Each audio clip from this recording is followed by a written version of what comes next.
In the summer of 1945, the world stood at a crossroads. World War II had raged for 6 years, consuming continents and claiming millions of lives.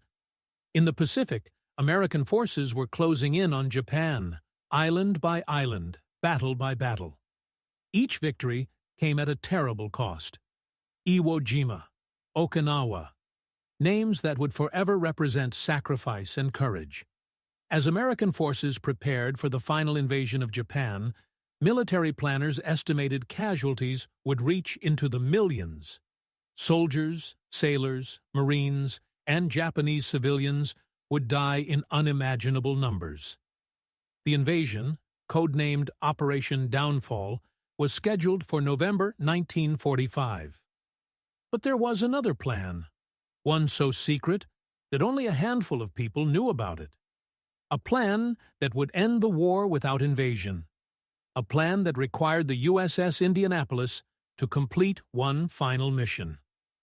The USS Indianapolis was not just another warship.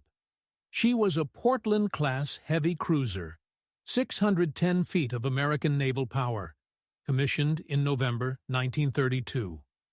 For 13 years, the Indianapolis had served with distinction. The ship had been Admiral Raymond Spruance's flagship during some of the most critical battles in the Pacific. The Indianapolis had participated in raids across the Pacific, from the Aleutian Islands to the Marshall Islands, from the Battle of the Philippine Sea to the invasion of Okinawa. The ship and her crew had seen combat, survived kamikaze attacks, and earned battle stars. They were veterans. They were survivors. They had every reason to believe they would survive the war. In July 1945, with the war nearing its end, the Indianapolis returned to Mare Island Naval Base in California for repairs after being damaged by a kamikaze at Okinawa. The crew expected a period of rest, repairs, and perhaps preparation for the invasion of Japan. They did not expect to be chosen for the most important mission of the entire war. On July 15, 1945, Captain Charles Butler McVeigh III received orders that would change everything. McVeigh was summoned to a meeting where he was briefed on a mission of the highest classification.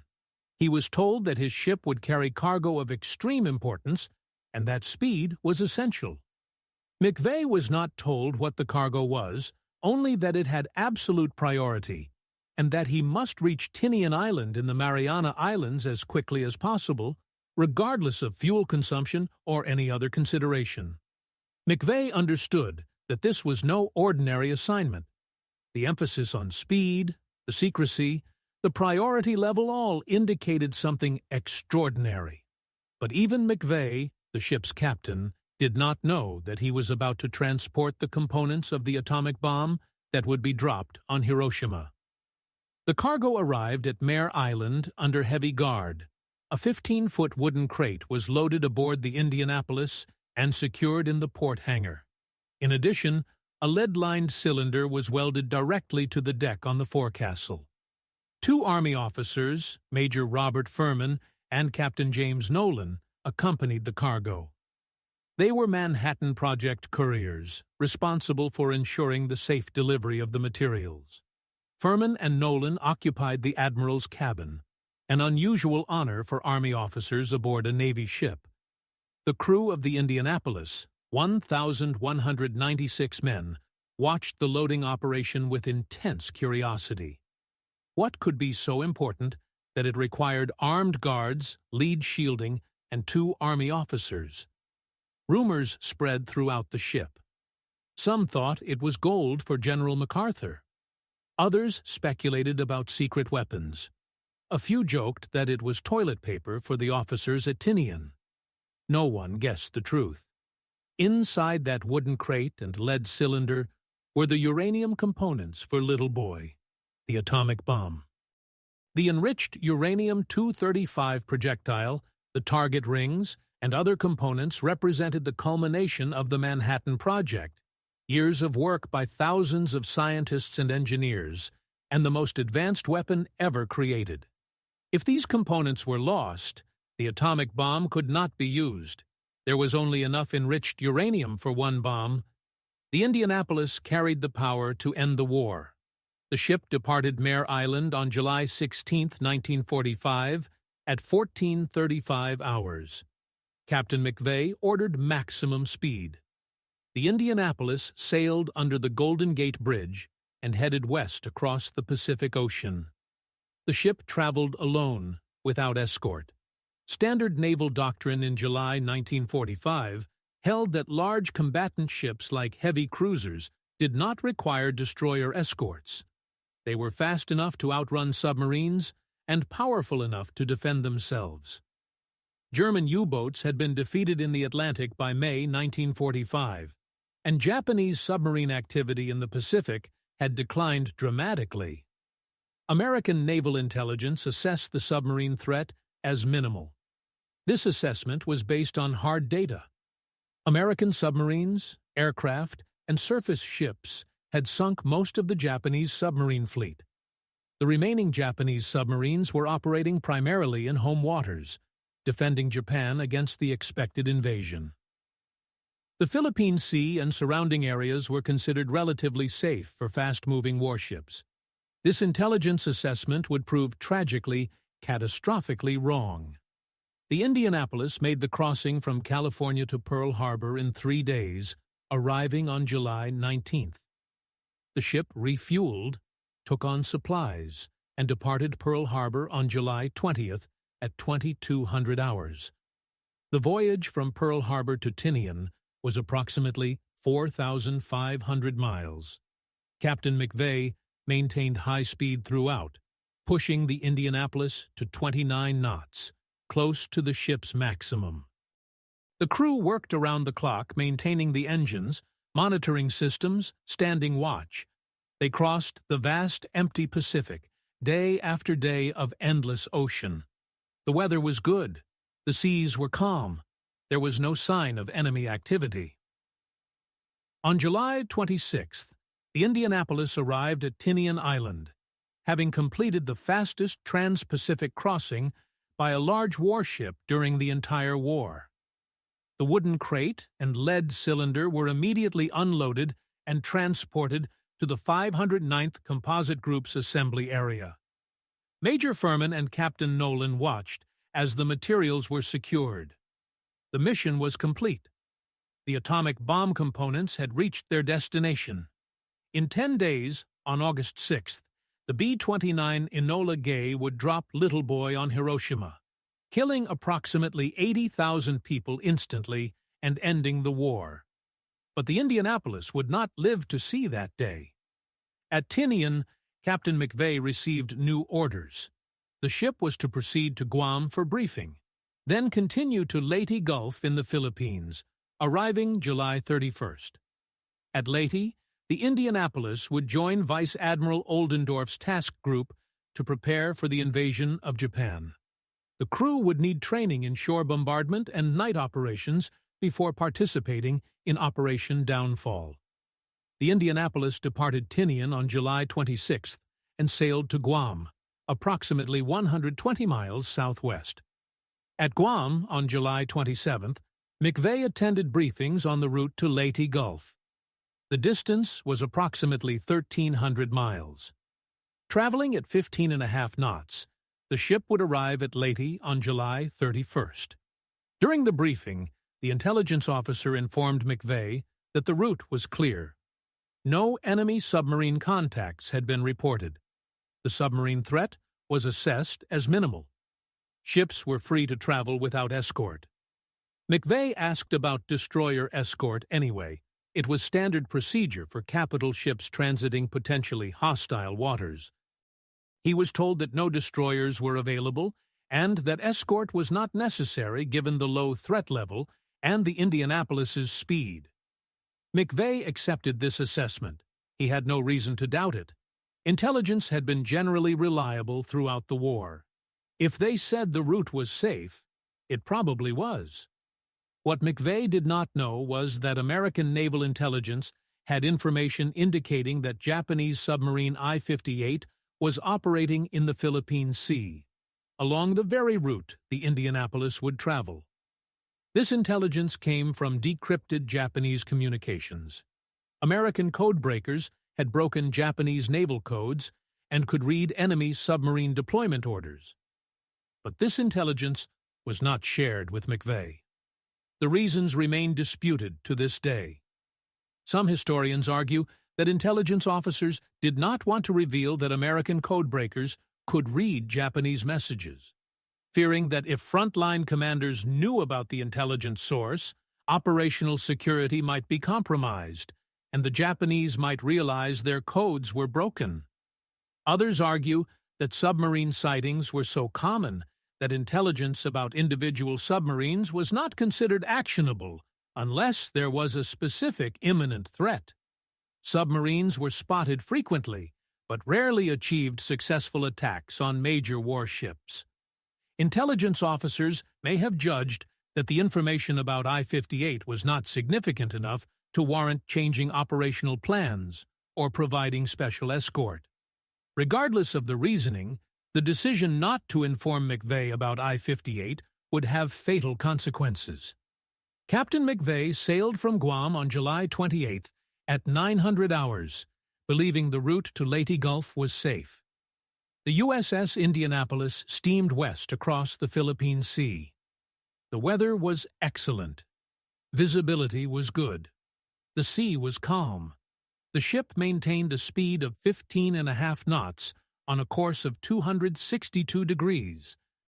The Indianapolis was in condition of readiness 3, a moderate state of alert appropriate for ships in areas with low assessed threat. Approximately 1/3 of the crew was on watch at any given time. The rest were sleeping, eating, performing maintenance, writing letters, playing cards. It was routine transit. There was no sense of danger. The war was winding down. Japan was clearly defeated. The invasion would happen in a few months, and then it would be over.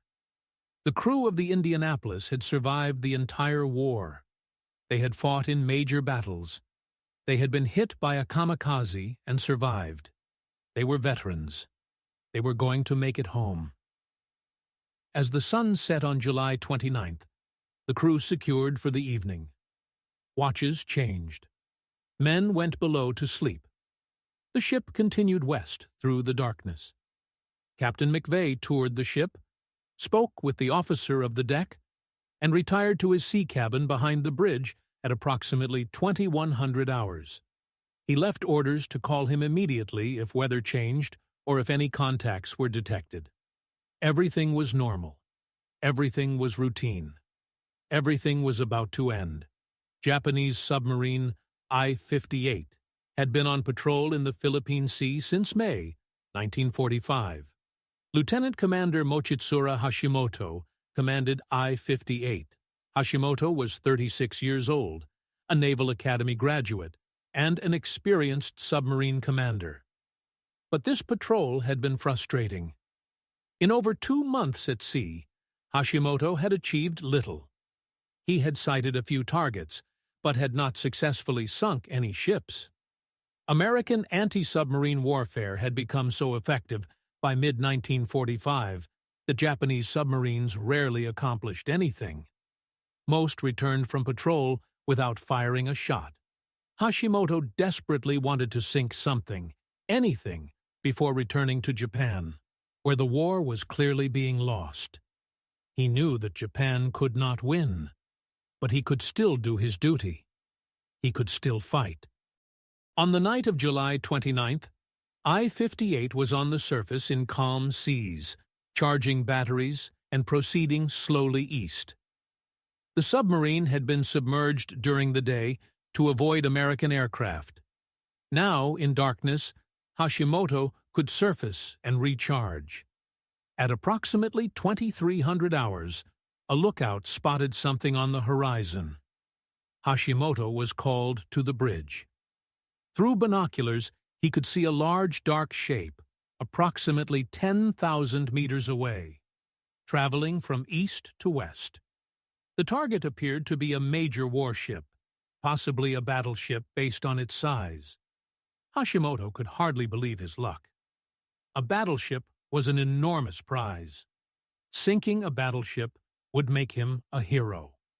He immediately ordered I-58 to dive and begin an attack approach. Aboard the USS Indianapolis, no one detected I-58. The ship's sonar operators heard nothing. The lookouts saw nothing. The Indianapolis continued steaming west at 15.5 knots, completely unaware that a Japanese submarine was submerged less than 2 miles away, preparing to fire torpedoes. On the bridge, Lieutenant Charles McKissick had the watch. McKissick scanned the horizon periodically with binoculars. He saw nothing but empty ocean and clear sky. The moon was bright, providing excellent visibility. McKissick considered the question of zigzagging. Naval doctrine recommended zigzagging in submarine-threatened waters when visibility was good, because zigzagging made it more difficult for submarines to calculate a firing solution. But McKissick also knew that zigzagging made ships more visible to submarines because the wake pattern was more pronounced and easier to spot. The doctrine gave commanding officers discretion based on tactical judgment. Captain McVeigh had not specifically ordered zigzagging. The submarine threat assessment was low. McKissick decided not to zigzag. The ship continued on a straight course at steady speed. This decision would be debated for decades. Could zigzagging have saved the Indianapolis? Would it have made any difference? No one can know. What is certain is that at 23:20 hours on July 29, I-58 was in perfect firing position. Lieutenant Commander Hashimoto brought I-58 to periscope depth and began his final attack approach. Through the periscope, he could see the target clearly now. It was definitely a large warship, traveling at moderate speed, not zigzagging, apparently unaware of the submarine's presence. Hashimoto calculated a firing solution. He would fire 6 Type 95 torpedoes in a fan pattern to maximize the probability of hitting the target.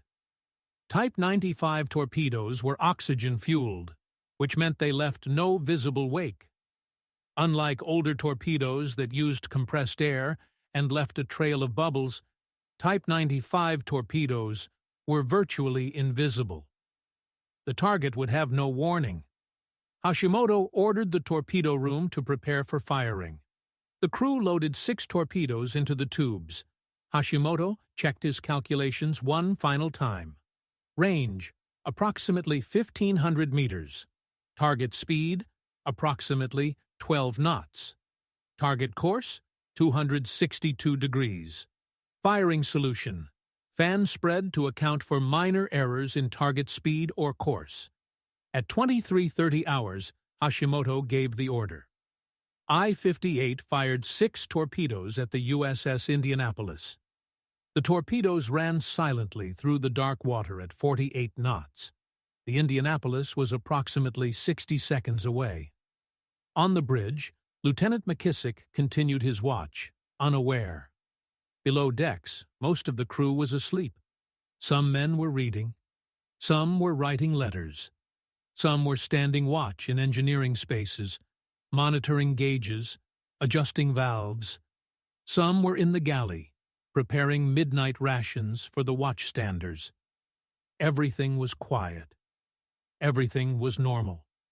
Then, at 23:31 hours on July 29, 1945, 2 torpedoes struck the starboard bow of the USS Indianapolis. The first torpedo hit approximately 15 feet below the waterline, just forward of turret number 1. The explosion tore a massive hole in the ship's hull. The entire bow section forward of turret 1 was obliterated instantly. Sailors sleeping in forward berthing compartments were killed immediately, either by the blast itself or trapped and drowned as water flooded in. Fuel tanks ruptured, spilling thousands of gallons of fuel oil into the sea and into flooded compartments, covering everything with thick black oil.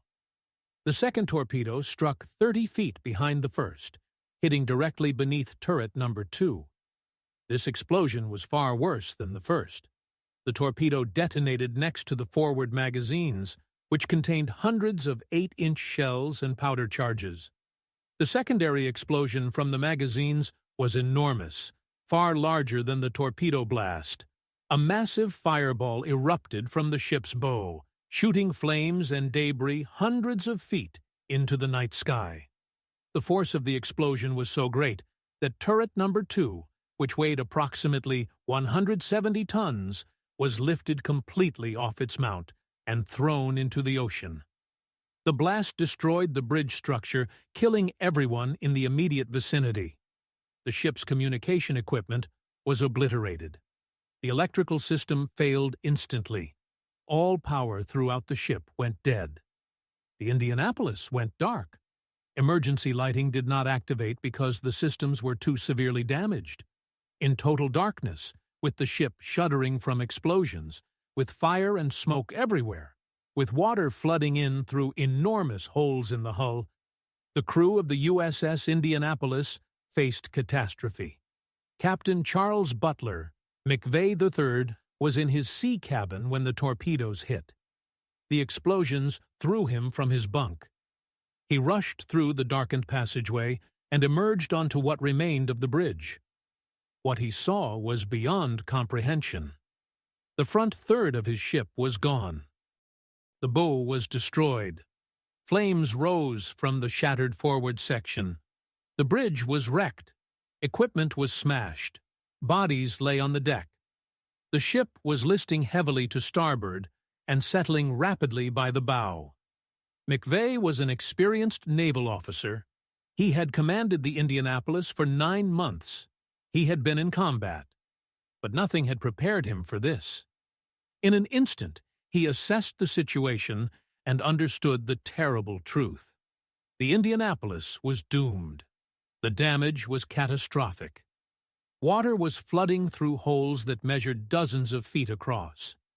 The forward section of the ship was already underwater. The stern was beginning to rise as the bow sank.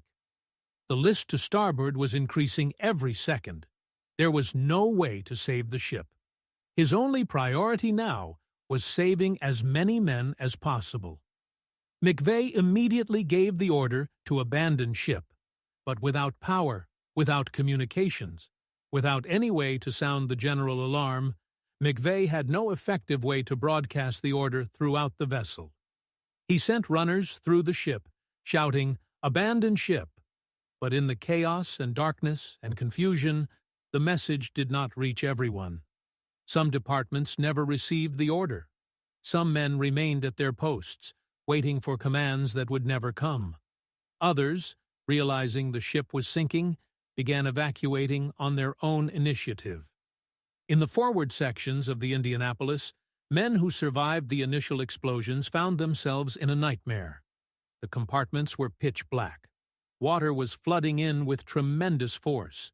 Fuel oil covered everything, making it impossible to see, difficult to breathe, nearly impossible to move. Ladders were slippery with oil. Hatches were jammed. Bulkheads were buckled. Men groped through darkness, feeling their way toward escape routes, trying to reach the main deck before the water rose too high. Some succeeded. Many did not.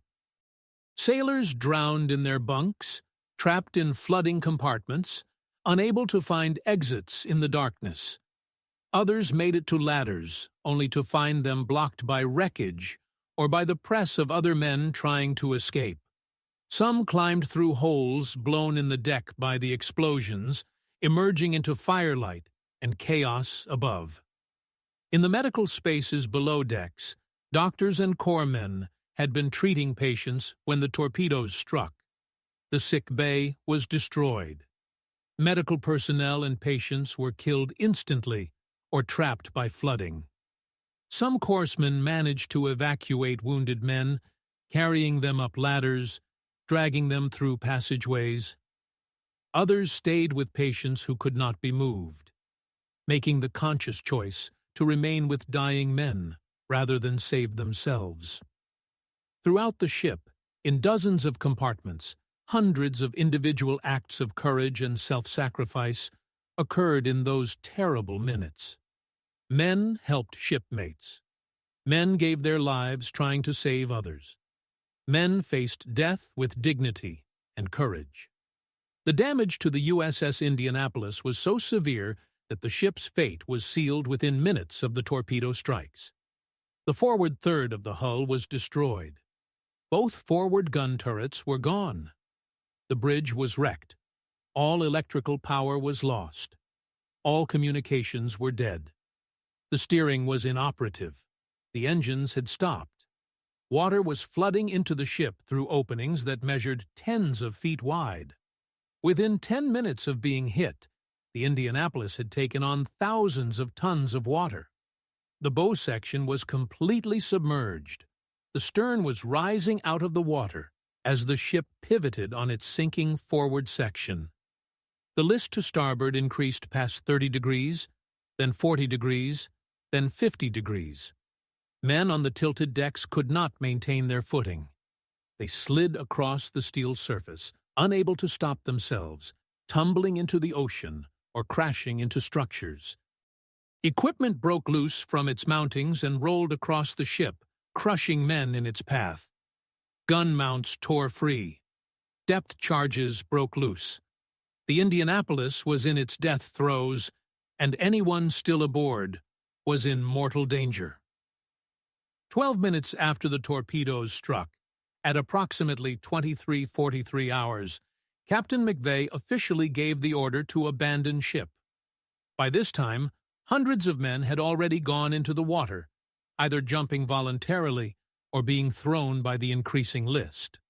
The ship's lifeboats and rafts were supposed to be deployed in an orderly evacuation, but the speed of the sinking and the severe list made any organized evacuation impossible. Some life rafts were successfully launched and floated free. Others broke their moorings and drifted away before anyone could board them. Some boats were swamped immediately upon hitting the water because of the ship's extreme list. Many sailors entered the water wearing only their life jackets. Some men had no life jacket at all, having been unable to reach life jacket storage in the darkness and chaos. The Indianapolis carried approximately 1,200 life jackets for a crew of nearly 1,200 men. But, in the confusion, many jackets could not be found or were located in compartments that were already flooded. Men jumped from the tilting deck into the dark ocean, not knowing if they would ever be rescued, knowing only that staying aboard meant certain death. At approximately 00:15 hours on July 30th, 1945, the USS Indianapolis sank. The ship went down bow first, sliding beneath the surface at a steep angle. As the bow submerged completely, the stern section rose higher and higher until the ship was nearly vertical, standing almost straight up in the water. Men who were still aboard clung desperately to railings, to gun mounts, to any fixed object as the ship rotated to vertical. Then, with a sound like thunder, like the roar of a waterfall, the USS Indianapolis slid beneath the waves. The suction created by the sinking ship pulled swimmers underwater. Men struggled to reach the surface, kicking frantically, some making it, others drowning just feet below the surface. Debris rained down from the ship as it descended, equipment, pieces of the superstructure, anything that had broken loose in the final moments. Within 3 minutes of the ship disappearing, the surface was calm again. The Indianapolis was gone. Somewhere beneath them, the ship was falling through 5 miles of ocean, tumbling into the abyss. Above, in the darkness, approximately 800 to 900 men were floating in the Philippine Sea. They were scattered across several miles of ocean. Some were in groups, some were alone, some were injured, some were already dying. All of them were in the most dangerous situation any sailor can face. Abandoned at sea, with no one knowing they were there, with no rescue coming, with nothing but empty ocean in every direction. The survivors of the USS Indianapolis found themselves in a situation that would test human endurance to its absolute limits. They were floating in open ocean, hundreds of miles from the nearest land, in an area where no ships were expected to pass. The nearest islands were days away even for a fast ship. Leyte Gulf, their intended destination, was approximately 500 miles to the west. Guam, where they had departed, was about 300 miles to the east. Swimming to either was impossible. The men had no option but to float and hope for rescue. Throughout the night of July 30th, survivors called out to each other in the darkness, trying to locate friends, trying to form groups. Navy training emphasized that survival at sea depended on staying together. Isolated individuals would not survive. Groups provided mutual support, improved morale, offered protection against predators. Men swam toward voices, forming clusters that ranged from a few individuals to groups of several hundred. The largest groups contained 200 to 300 men. Smaller groups had 20 to 50. Some men remained isolated, either because they were too weak to swim toward others or because they were separated from other survivors by distance. The water temperature in the Philippine Sea in late July was approximately 85 degrees Fahrenheit, warm enough that hypothermia was not an immediate threat. Men could survive in this water for days without dying from cold, but they faced other threats that would prove equally deadly. Many survivors were injured from the explosions or from debris during the sinking. Burns were common from fires that had erupted on the ship. Men had been sprayed with burning fuel, scalded by steam from ruptured pipes, seared by the blast itself. Broken bones were prevalent from falls or from being thrown by the explosions. Lacerations and gashes from torn metal, from shattered glass, from splintered wood. Internal injuries from the concussion of the torpedo blasts. Many men were in severe pain, made worse by the salt water that stung every wound, and many survivors were covered head to toe in thick black fuel oil that had leaked from the ship's ruptured tanks. The oil caused severe irritation to skin and eyes, made breathing difficult because fumes were constantly inhaled, caused violent nausea, and tasted absolutely terrible if any got in the mouth. Men who swallowed oil vomited, which made them weaker and more dehydrated. The oil was everywhere. It covered the water. It covered the men. It would not wash off. It was a constant torment. As dawn broke on July 30th, the survivors could see their situation clearly for the first time. They were floating in an enormous expanse of empty ocean. The horizon was empty in every direction. No land was visible. No ships were in sight. The water extended to infinity. They were utterly alone. The realization was devastating. Some men had harbored hope that rescue might be near, that perhaps another ship had seen the Indianapolis sink, that help might already be on the way. Now, in the harsh light of day, they could see that no help was coming. They would have to survive on their own until someone realized the Indianapolis was missing and sent a search. But when would that be? The ship had been traveling alone. No other vessels had been nearby when the torpedoes struck. The Indianapolis had sunk so quickly that no distress message had been sent. Captain McVeigh had attempted to transmit an SOS, but the communication equipment had been destroyed by the explosions before any message could be broadcast. No one knew the Indianapolis was in trouble. No one knew the ship had sunk. No one would miss the Indianapolis until it failed to arrive at Leyte Gulf on July 31st. That was 2 days away.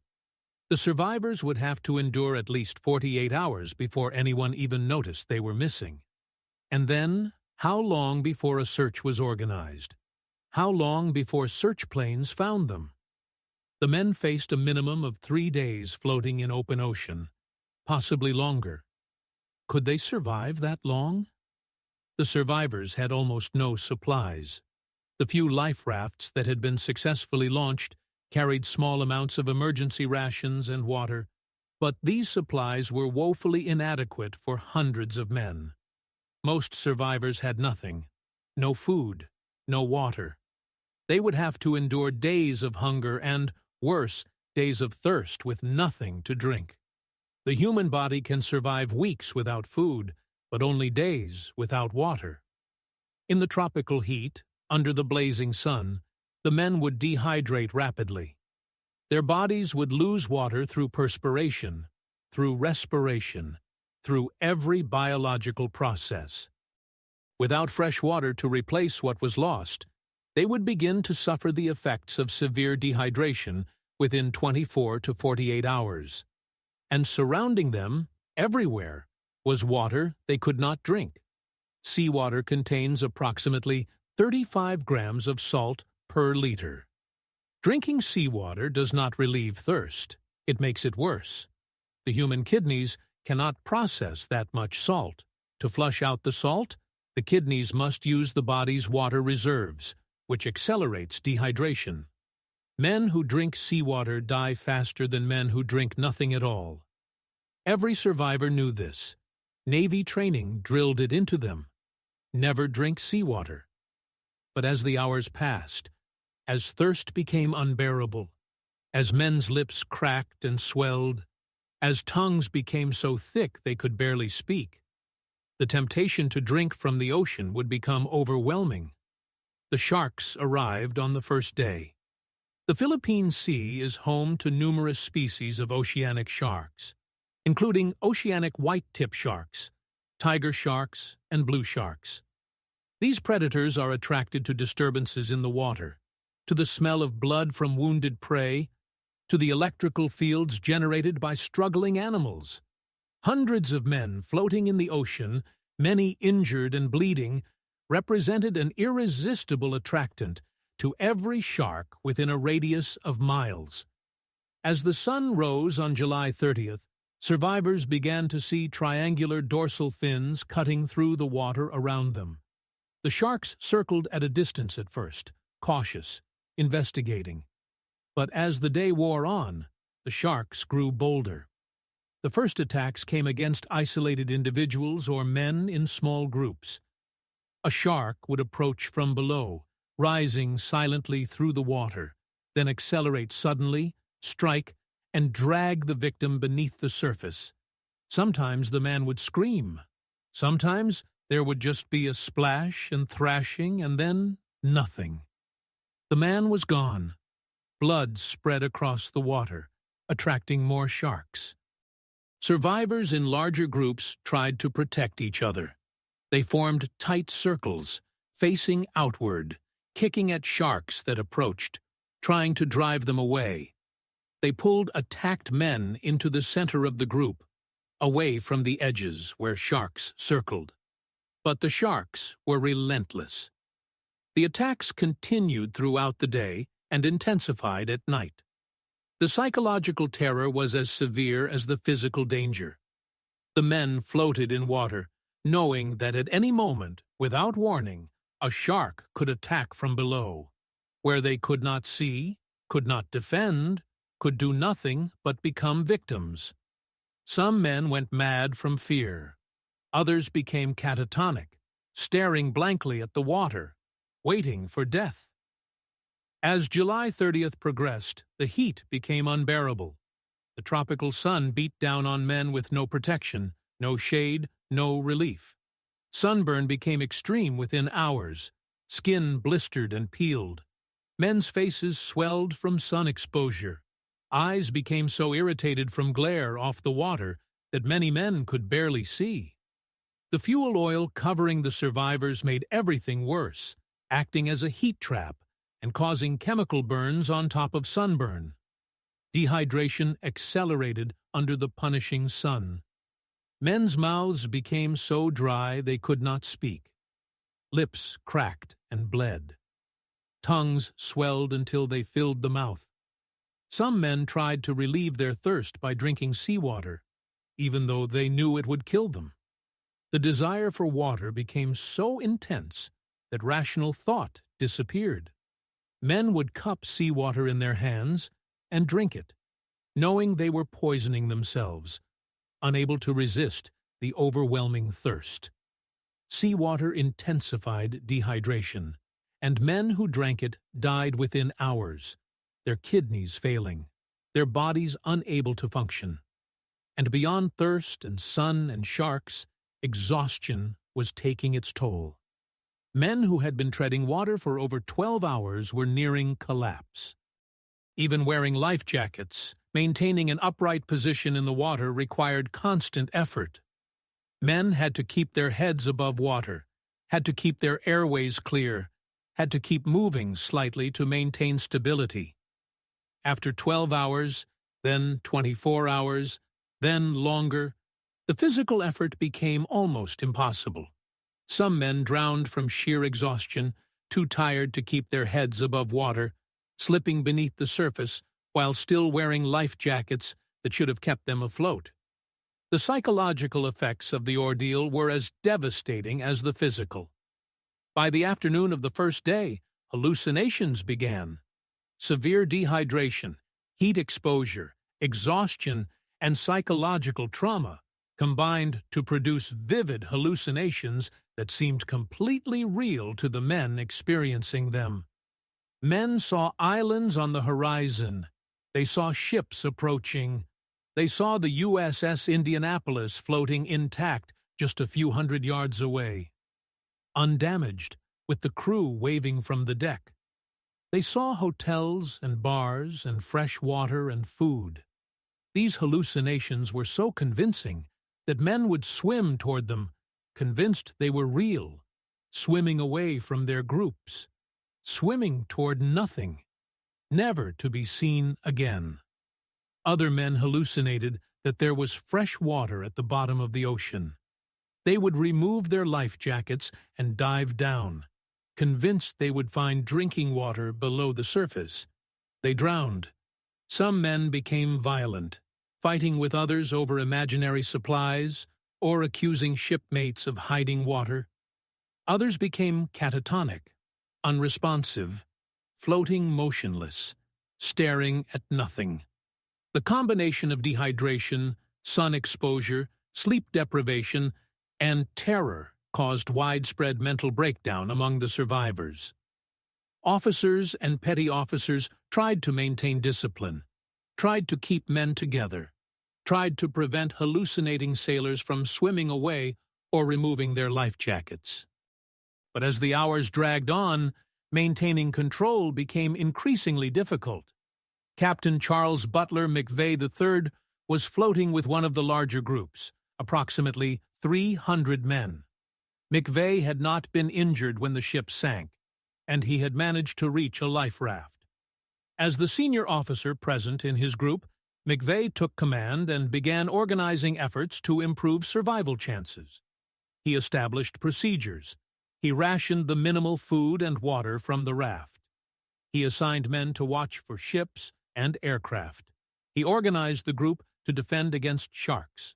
He maintained discipline and tried to maintain hope.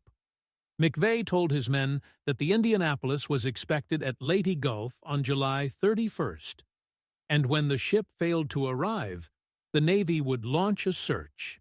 He promised them that rescue was coming, that they just had to hold on. Many men believed him. McVeigh's leadership was critical in keeping his group together and giving them a reason to continue fighting for survival. Other groups that had strong leadership from officers or senior petty officers fared better than groups without leadership. But as the sun set on July 30th, as the first day in the water came to an end, hope was beginning to fade. Men had endured 12 to 14 hours of heat, thirst, sharks, and terror. How much longer could they last? The night of July 30th to July 31st was a nightmare. Darkness brought relief from the sun, but increased the danger from sharks. Shark attacks intensified after dark. The predators seemed more active at night. Men would feel something brush against them in the darkness, then a sudden violent impact, then screaming, then silence. Groups tried to stay together, but in the darkness it was difficult to maintain cohesion. Men drifted apart. Voices calling in the night became fewer.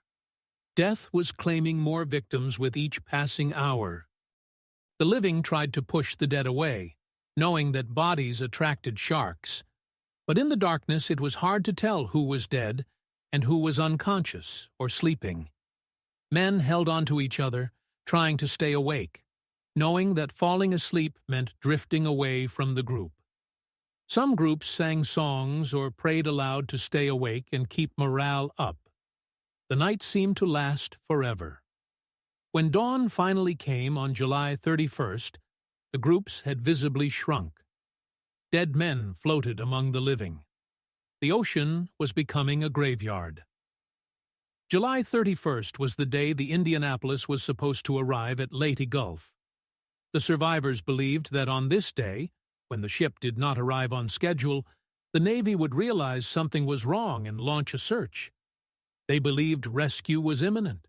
They held on through another day of sun, thirst, sharks, and hallucinations, believing that at any moment they would see search planes, that rescue ships would arrive, that their ordeal would end. But rescue did not come. The reason was a catastrophic failure of communication and procedure within the Navy's command structure. At Leyte Gulf, the office responsible for tracking ship arrivals noted that the USS Indianapolis did not arrive on July 31st as scheduled. Standard procedure required that when a ship failed to arrive as expected, the office was supposed to report the non-arrival to higher command and initiate a search. But the officer at Leyte Gulf did not report it. Exactly why remains disputed even today. Some accounts suggest the officer believed the Indianapolis had been delayed or diverted and would arrive later. Other accounts suggest confusion about which office was responsible for tracking the ship's arrival.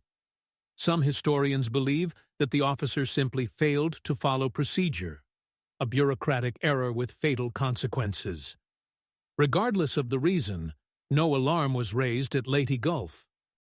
Meanwhile, at Guam, the office that had issued the Indianapolis's routing orders did not track whether ships successfully reached their destinations.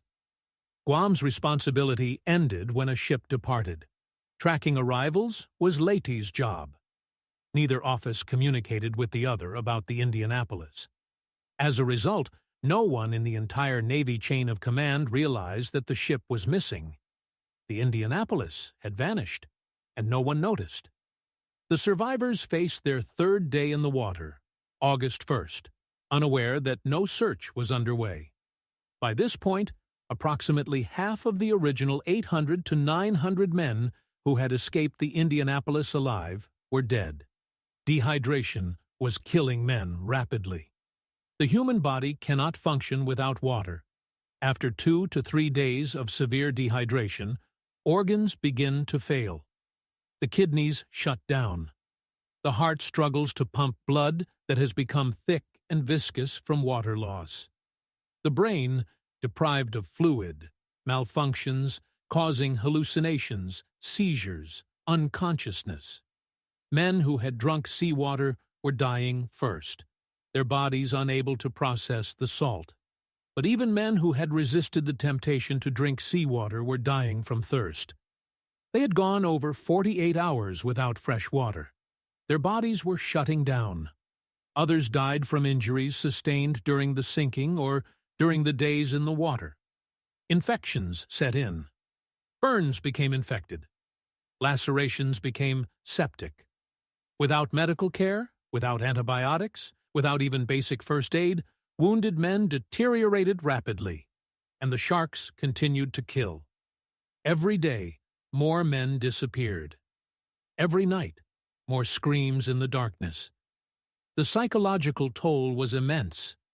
Men who had held on for 2 days, who had fought to survive, who had resisted despair, were giving up. Some simply removed their life jackets and allowed themselves to sink. They chose death rather than continue suffering. Others swam deliberately away from their groups, seeking isolation, seeking an end. Still others slipped into unconsciousness and drowned without ever waking. The groups that had numbered hundreds now numbered in the dozens. The ocean was winning. On the morning of August 1st, the groups began to disintegrate entirely. Discipline collapsed. Men could no longer follow orders. They could no longer care for each other. They drifted apart. The largest groups broke into smaller clusters. Communication between clusters ceased. Each small group believed they were alone, that they were the last survivors, that everyone else was dead. The isolation increased despair. Men who might have held on with the support of a large group gave up when they found themselves with only a few companions. As the groups fragmented, shark attacks increased. Sharks seemed to prefer attacking small groups and isolated individuals rather than large, cohesive groups. The predators were smart enough to recognize vulnerability. By the afternoon of August 1st, perhaps only 400 to 450 men remained alive of the original 800 to 900. In 3 days, approximately half had died. The survivors who remained were near death themselves, severely dehydrated, badly sunburned, physically exhausted, psychologically shattered. They had no reason to believe rescue was near. The promised search had not materialized. No planes had appeared. No ships had come. The men prepared for another night of horror. Many doubted they would survive until dawn. Some prayed. Some had given up praying. Some had given up entirely. And then, at approximately 1100 hours on August 1st, 1945, everything changed. Lieutenant Wilbur Gwynn was piloting a PV-1 Ventura patrol bomber on a routine anti-submarine patrol approximately 300 miles east of the Philippines. Gwynn was not searching for survivors. He did not know the Indianapolis was missing. No one had told him to look for anything. His mission was to patrol his assigned sector, look for Japanese submarines, and return to base. At 1100 hours, Gwynn's aircraft developed a mechanical problem with the radio antenna. Gwynn descended to lower altitude to inspect the antenna visually. As he flew lower, his crew noticed an oil slick on the ocean surface. Oil slicks could indicate a submarine lurking below, leaking fuel. Gwynn descended further to investigate. As the aircraft flew over the slick, Gwynn and his co-pilot saw something that made no sense. Dozens of heads bobbing in the water. At first, Gwynn thought he was seeing debris. Then he realized they were men. Gwynn immediately realized he had stumbled upon survivors of a shipwreck. He had no idea which ship, but clearly a vessel had sunk and men were in the water. Gwynn circled the area and saw that survivors were scattered over a wide area, several square miles. There were hundreds of them. This was a major disaster. Gwynn radioed his base at Peleliu, reporting that he had located survivors in the water and giving the coordinates. He requested that rescue assets be dispatched immediately. Then Gwynn did what he could to help. He dropped life rafts and emergency supplies to the men below. He continued circling, marking their position, radioing updates. The survivors in the water saw the aircraft and realized that rescue was finally coming. Men who had given up hope suddenly found the strength to signal to the plane. They waved, they shouted, they cried. After 3.5 days, someone had found them. Gwynn's radio report reached multiple commands simultaneously, and the response was immediate.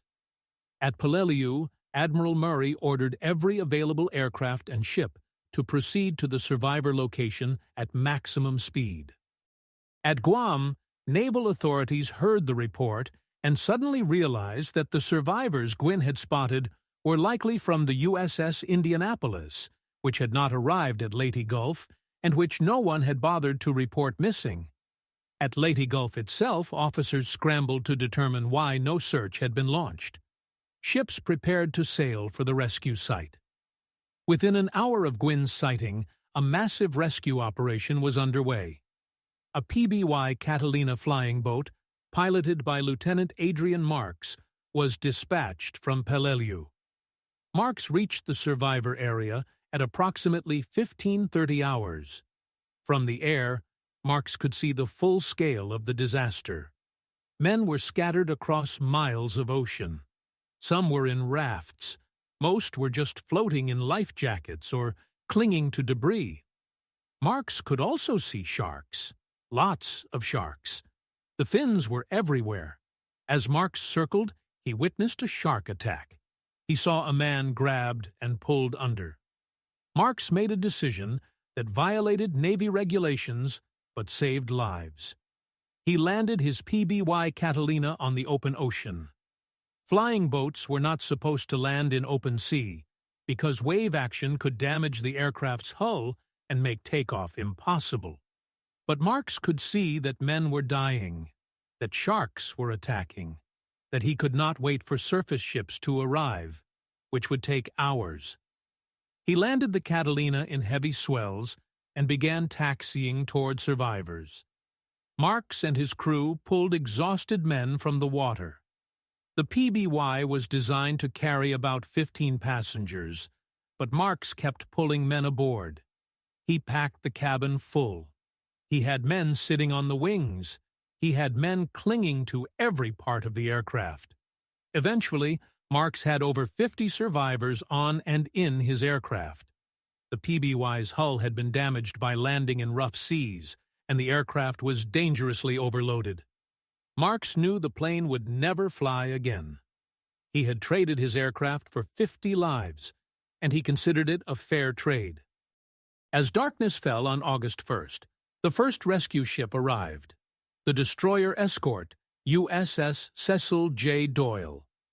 Doyle's captain, Commander W. Graham Claytor, had heard Gwyn's report and immediately changed course for the survivor location, racing at maximum speed.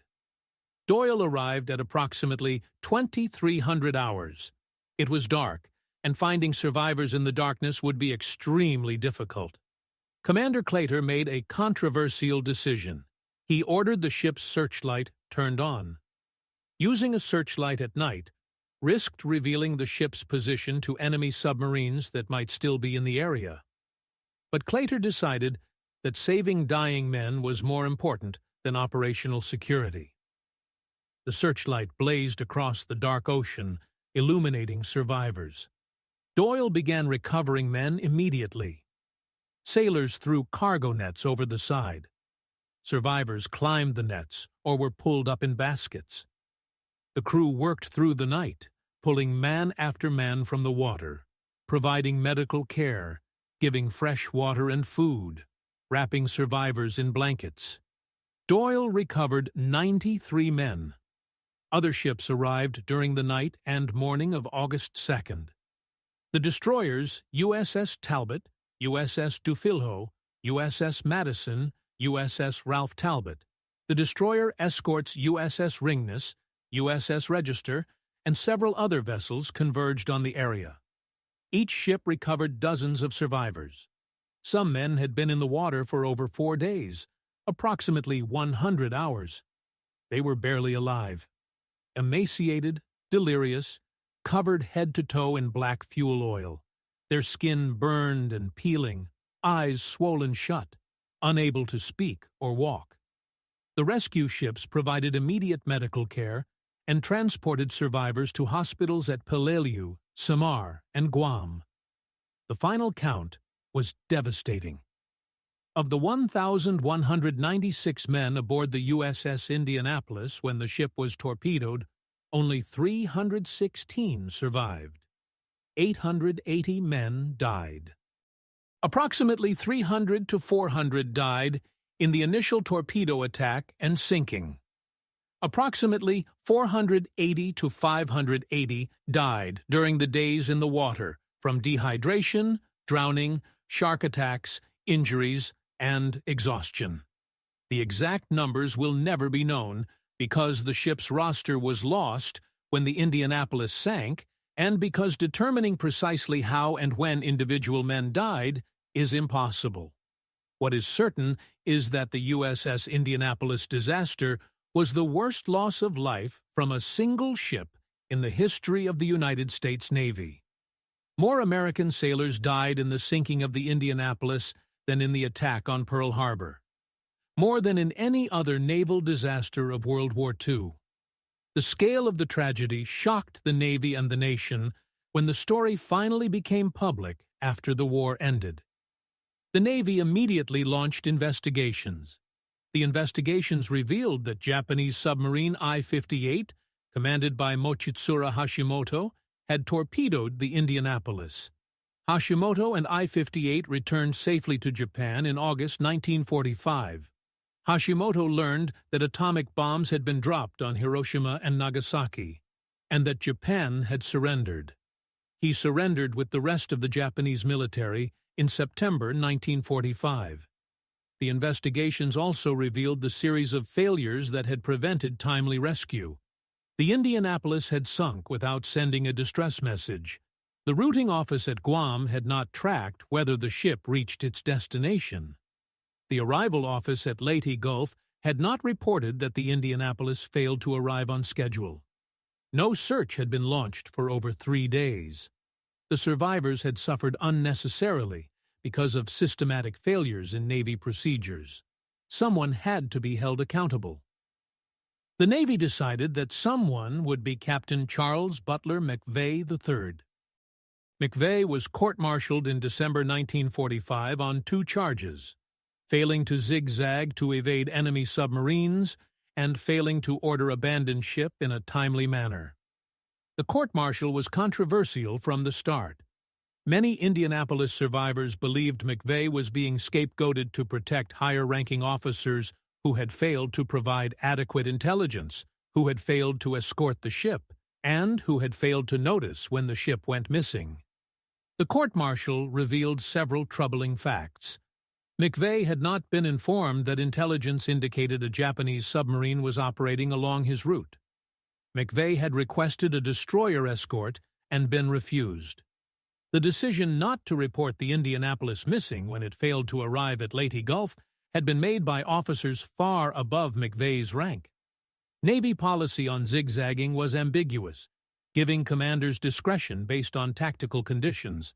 Many other ship captains under similar circumstances had chosen not to zigzag and had not been court-martialed. The prosecution called Mochitsura Hashimoto, the Japanese submarine commander who had sunk the Indianapolis, as a witness. Hashimoto testified that zigzagging would not have prevented him from torpedoing the ship. He stated that the Indianapolis had been a clear target and that he would have been able to hit the ship whether it was zigzagging or not. Hashimoto's testimony undermined the core of the prosecution's case. If the enemy commander himself said zigzagging would not have made a difference, how could McVeigh be found guilty of failing to zigzag? Nevertheless, the court found McVeigh guilty of failing to zigzag. He was acquitted of the charge related to abandoning ship. McVeigh's sentence was a letter of admonition, a relatively light punishment. But the conviction was a permanent stain on his record. Admiral Chester Nimitz reviewed the verdict and remitted McVeigh's sentence, essentially vacating the punishment. Nimitz stated that McVeigh had suffered enough and that errors in judgment under combat conditions should not destroy an officer's career. But the damage was done. The Indianapolis survivors were outraged by McVeigh's court-martial. They believed their captain had done everything possible to save them. They believed he was being unfairly blamed for a disaster that resulted from intelligence failures and procedural breakdowns far above his level of authority. Many survivors wrote letters to Navy officials and to Congress protesting the verdict. For the rest of their lives, Indianapolis survivors defended Captain McVeigh and argued that he should be exonerated. McVeigh himself struggled with guilt. He received hate mail from relatives of men who died, people who blamed him for their loved ones' deaths. McVeigh became increasingly depressed over the years. He felt he had failed his crew. He felt he was responsible for 880 deaths. The conviction, even though technically remitted, haunted him. On November 6, 1968, Charles Butler McVeigh III, 70 years old, committed suicide. He shot himself on the front lawn of his home. When Indianapolis survivors learned of McVeigh's death, they were devastated. They felt that the Navy's scapegoating of McVeigh had ultimately killed him. They redoubled their efforts to clear his name.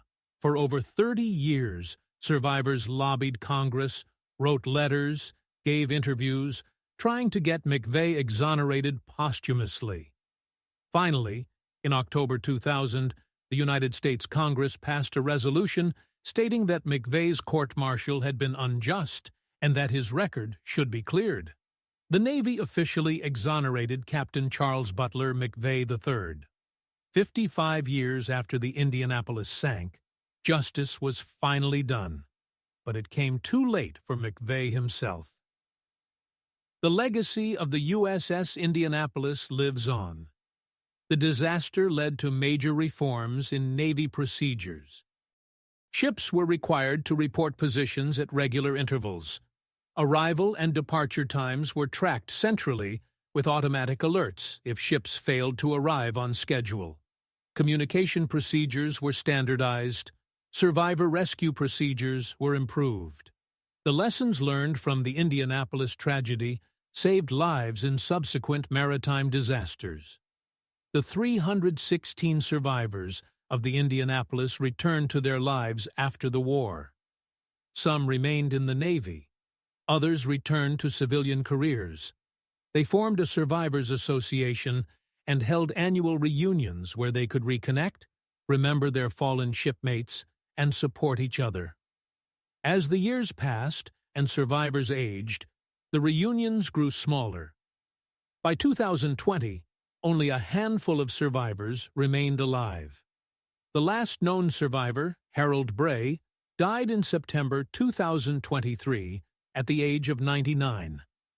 With his death, there are no longer any living survivors of the USS Indianapolis.